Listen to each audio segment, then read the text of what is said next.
పేరిట మీ అందరికీ షలోం. ప్రియులారా, ఈ ప్రపంచంలో ప్రతి ఒక్కరూ విరిగిపోయిన వస్తువులను చెత్తబుట్టలో పారేస్తారు. విరిగిపోయిన అద్దాన్ని కానీ, పగిలిపోయిన పాత్రను కానీ ఎవరు వారిళ్లలో ఉంచుకోరు. కానీ ఈ లోకములో విరిగిపోయిన దాన్ని అమూల్యముగా చూసుకునేది కేవలము నా దేవుడు ఒక్కడే. మీరెప్పుడైనా మనుషుల మాటల వల్ల, నమ్మక ద్రోహం వల్ల, లేదా మీ స్వంత తప్పుల వల్ల పూర్తిగా విరిగిపోయి ఒంటరిగా కన్నీరు పెట్టారా? నా జీవితం ఇక ఇంతే, దేవుడు నన్ను వదిలేశాడు అని అనుకున్నారా? ఈరోజు దేవుడు మీకు ఒక అద్భుతమైన వాగ్దానాన్ని ఇస్తున్నాడు. ఈ వీడియో ముగిసేసరికి మీ విరిగిపోయిన హృదయమే దేవుడు నివసించే మహాపరిశుద్ధ స్థలముగా మారబోతుంది. అవును, మీరు విన్నది నిజం. పరిశుద్ధుడా, ప్రేమగల తండ్రి, ఈ సమయమందు నీ పాదాల చెంతకు వస్తున్నాం. అయ్యా, మా హృదయాలను నీకు అర్పిస్తున్నాం. ఈ మాటలు వింటున్న ప్రతి బిడ్డ జీవితంలోనికి నీ పరిశుద్ధాత్మ శక్తి ఇప్పుడే ప్రవేశించునుగాక. ఎవరైతే గాయపడిన గుండెతో, ఒంటరితనముతో, బాధతో ఈ వాక్యాన్ని వింటున్నారో వారిని మీరు తాకండి. మీ సన్నిధి మమ్మల్ని నడిపించునుగాక. వాక్యాన్ని అందిస్తున్న నీ దాసుడనైన నన్ను నీ సిలువ చాటున మరుగుపరిచి, వినగలిగే చెవులను, గ్రహించగలిగే మనసును ప్రతి బిడ్డకు దయచేయమని మా రక్షకుడైన యేసు నామమున ప్రార్థించి అడిగి పొందుకొని ఉన్నాము తండ్రి. ఆమెన్. ప్రియ సహోదరి, సహోదరులారా, ఈరోజు జీవాక్యము వినుచున్న మీ అందరికీ మన ప్రభువును ప్రియరక్షకుడైన యేసు క్రీస్తు నామమున ఈ నూతన దినపు శుభములను, వందనములను తెలియజేస్తున్నాను. ప్రియులారా, ఈ దినము పరిశుద్ధ లేఖన భాగాన్ని మనము చదివినట్లయితే, విరిగిన మనసే దేవునికిష్టమైన బలులు. దేవా, విరిగి నలిగిన హృదయమును నీవలక్ష్యము చేయవు. 81వ సంకీర్తన 17వ వచనం. ప్రియులారా, చదవబడిన లేఖన భాగము వెనుక ఉన్న ఒక ఆవేదనతో కూడిన చరిత్ర మీకు తెలుసా? ఈ కీర్తనను రాసింది ఇశ్రాయేలు సామ్రాజ్యాన్ని ఏలిన మహారాజు, దేవుని చేత నా హృదయానుసారుడు అని పిలువబడిన దావీదు. ఒక రాజుగా దావీదుకు సమస్తము ఉంది: ధనము, అధికారము, సైన్యము, కీర్తి. కాని ఒకానొక బలహీన క్షణములో ఆయన ఘోరమైన పాపములో పడిపోయాడు. పరస్త్రీ అయిన బత్షెబాతో వ్యభిచరించడమే కాకుండా ఆ పాపాన్ని కప్పిపుచ్చుకోవడానికి నమ్మకస్తుడైన తన సైన్యాధిపతిని ఉరియాను యుద్ధరంగంలో కుట్ర చేసి చంపించేశాడు. దాదాపు 1 సంవత్సరము పాటు దావీదు ఏమీ జరగనట్టు నటిస్తూ తన పాపాన్ని తన గుండెలో దాచుకున్నాడు. కాని సర్వాంతర్యామి అయిన దేవుడు చూస్తూ ఊరుకోలేదు. ఆయన ప్రవక్త అయిన నాతానును దావీదు వద్దకు పంపాడు. నాతాను ఒక ఉపమానము ద్వారా దావీదు చేసిన పాపాన్ని నిలదీసినప్పుడు దావీదు అహంకారముతో ఊగిపోలేదు. నేను రాజును, నన్ను ప్రశ్నించే ధైర్యము నీకుందా అని గద్దించలేదు. తన తప్పు తలంచుకొని సింహాసనం మీద నుండి కిందకు దిగి వచ్చాడు. తన రాజవస్త్రాలను ప్రక్కన పెట్టి బూర్దలో కూర్చొని కన్నీరు మున్నీరుగా విలపించాడు. ఆ ఘోరమైన పశ్చాత్తాపము ఆ గుండెకోత నుండి పుట్టినదే ఈ 51వ సంకీర్తన. ఆ కాలంలో పాప పరిహారార్థము కోసము గొర్రెపిల్లను, మేకపిల్లను బలిచ్చే ఆచారము ఉండేది. కాని దావీదు ఆత్మకళ్ళతో ఒక సత్యాన్ని చూశాడు. దేవునికి జంతువుల రక్తము కాదు కావలసింది, తన తప్పును ఒప్పుకుంటూ విరిగిపోయిన ఒక పాపి హృదయం.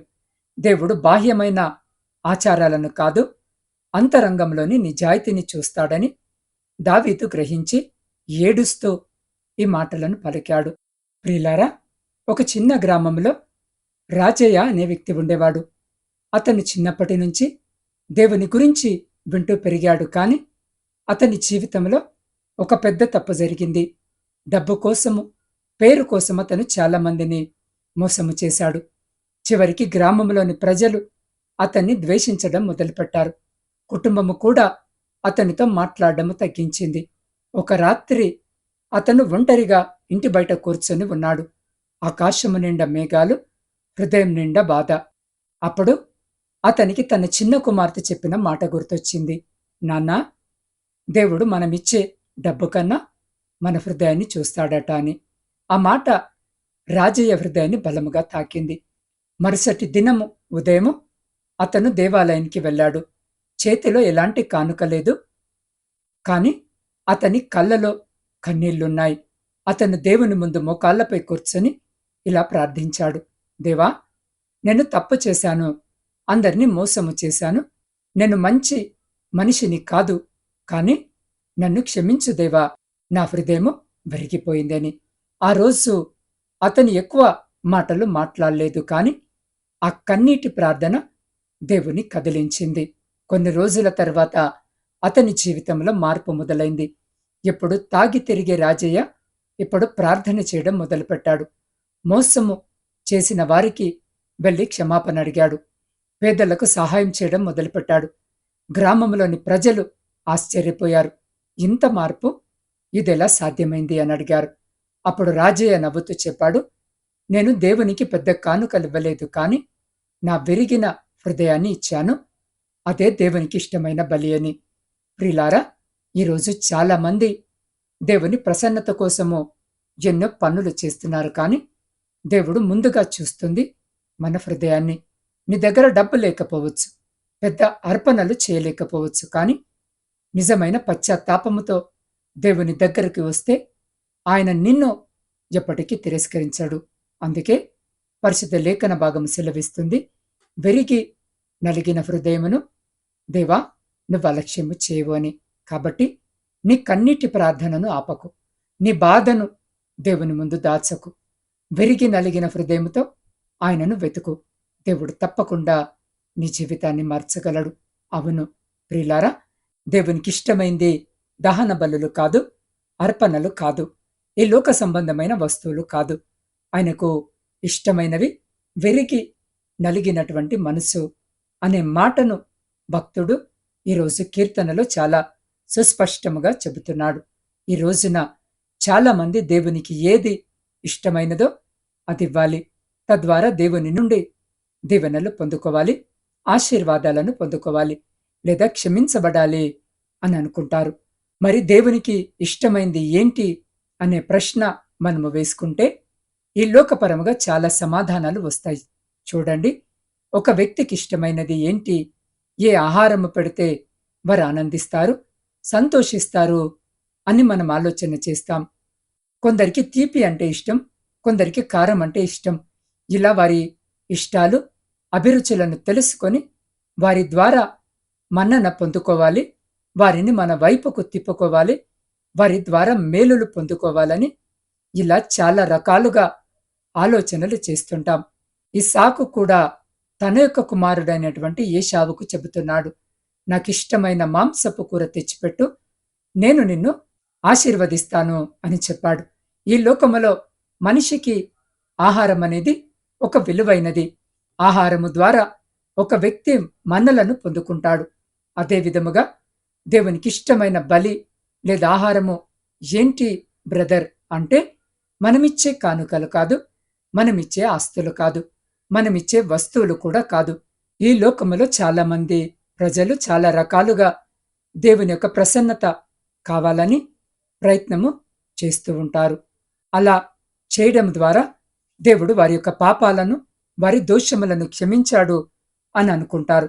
ఇలా చేస్తే దేవునికి ఇష్టమని వారి ఆలోచన. కాని మన దేవుడు, మన శక్తిగల సర్వోన్నతుడైన దేవుడు చాలా సుస్పష్టముగా సెలవిస్తున్నాడు, నీ పాపము పోవాలనంటే, నీ దోషము పోవాలనంటే, నువ్వు ఆశీర్వదించబడాలి అనంటే, నువ్వు క్షమించబడాలి అంటే నువ్వు ఇవన్నీ చేయాల్సిన అవసరం లేదు.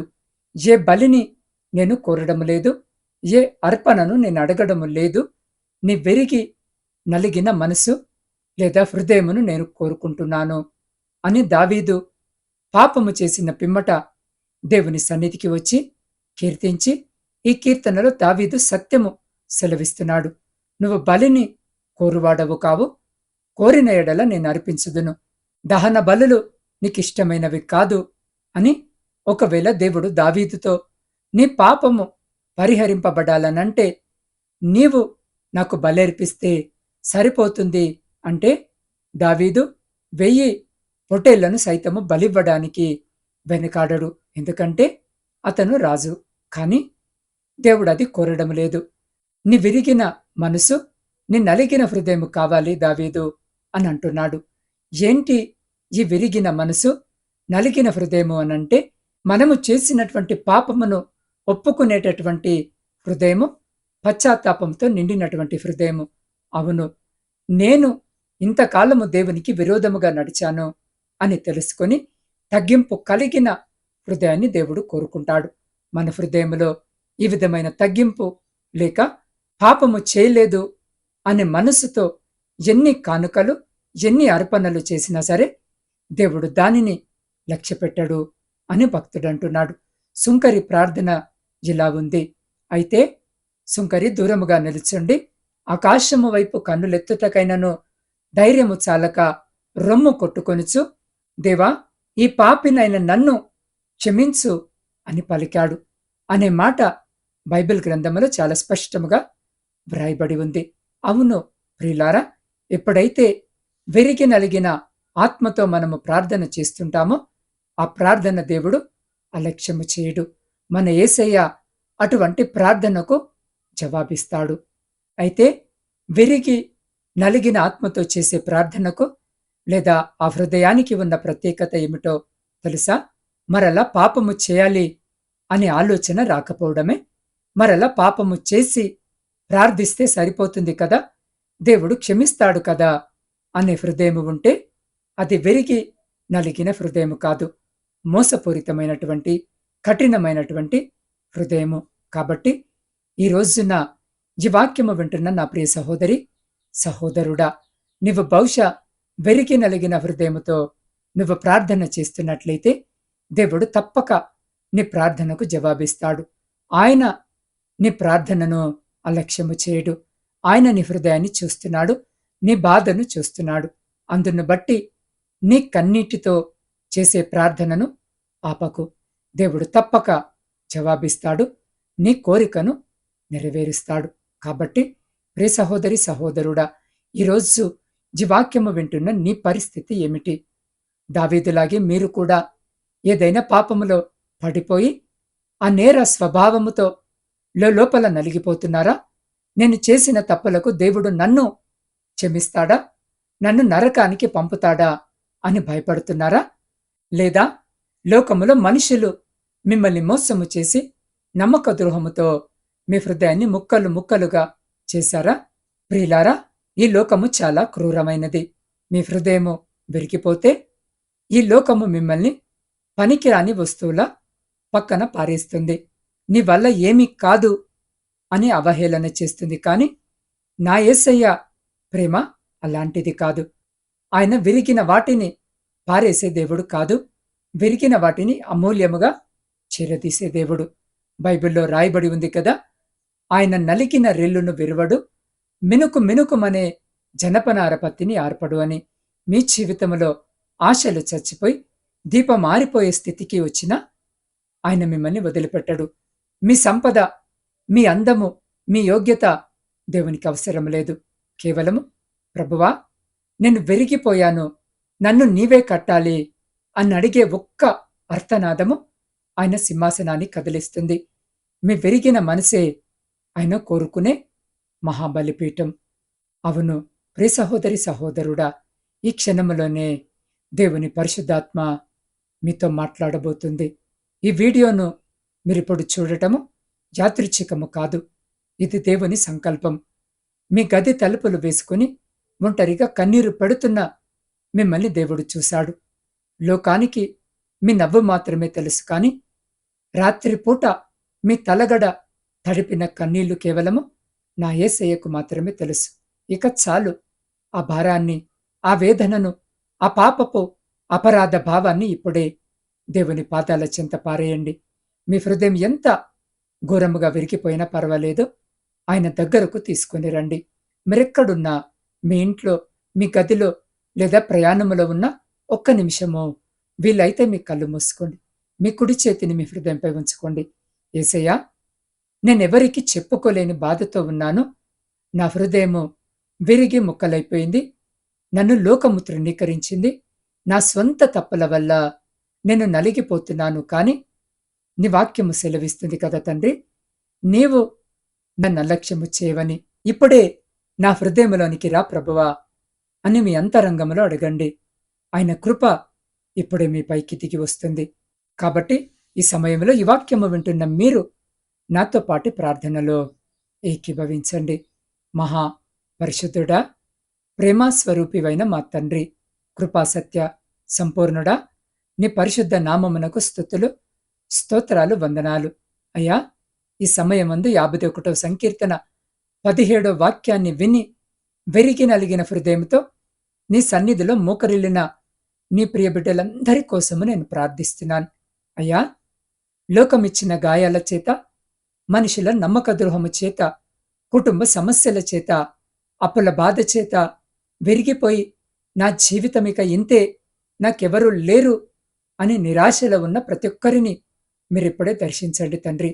దేవా, నీవు గాయపరచువాడవును, స్వస్థపరచువాడవునై ఉన్నావు. నీ పరిశుద్ధమైన హస్తాలను చాపి ఇప్పుడే వారి గుండె గాయాలను కట్టండి తండ్రి. వారి అంతరంగములో ఉన్న ప్రతి వేదనను, దుఃఖాన్ని ఇప్పుడే మీ పరిశుద్ధ నామములో దూరం చేయమని వేడుకుంటున్నాం. ప్రభువా, దావీదు రాజులాగే ఎవరైనా పాపపు ఊబిలో చిక్కుకొని బయటకు రాలేక ఆ నేరారోపణతో నలిగిపోతూ ఉంటే నీ అమూల్యమైన రక్తము ద్వారా వారినిప్పుడే కడిగి పవిత్రపరచండి. నేను నిన్ను క్షమించాను, నీవు నా బిడ్డవు అనే మధురమైన స్వరాన్ని వారి అంతరంగంలో వినిపింపజేయండి.